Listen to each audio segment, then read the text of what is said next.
Well, today we are getting an exclusive inside look at some of the clashes that erupted within the Department of Homeland Security as leaders work to carry out President Trump's mass deportation plan. One of those clashes happened during a meeting when officials were discussing a plan to combine the powers of ICE, the Defense Department, and Customs and Border Protection, all to surge immigration operations across the country.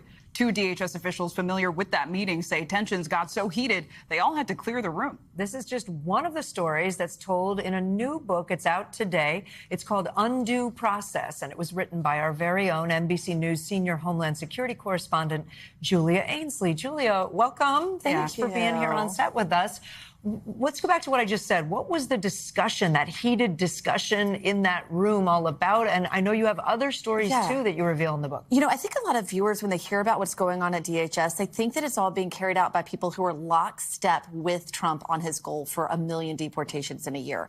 But what I found is there were a lot of people who disagreed. And in this meeting, acting ICE Director Caleb Vitello disagreed with this plan, especially because it would have allowed ICE officers to go into homes, someone's last known address, without a warrant.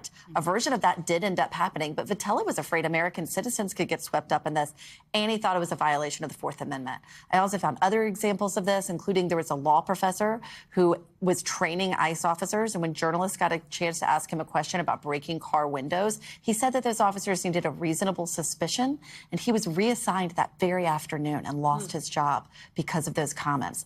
Another woman who was a press secretary within ICE, had a long career there, was walked out with all of her things in a box by armed guards, and she believes it was because she refused to call immigrants scumbags in a statement, because she said, what if we're wrong? I mean, Julia, why write this book now? What do you want readers to take away? Well, what I want people to take away is, A, just how unique 2025 was when it came to immigration policy, whether it was rebutting court orders or by expanding surveillance of immigrants, even legal immigrants in the United States.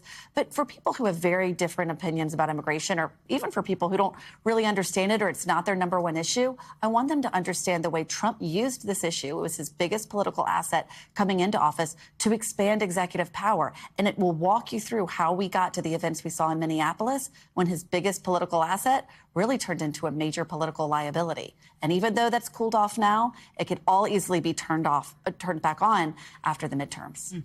We thank you for watching, and remember, stay updated on breaking news and top stories on the NBC News app or watch live on our YouTube channel.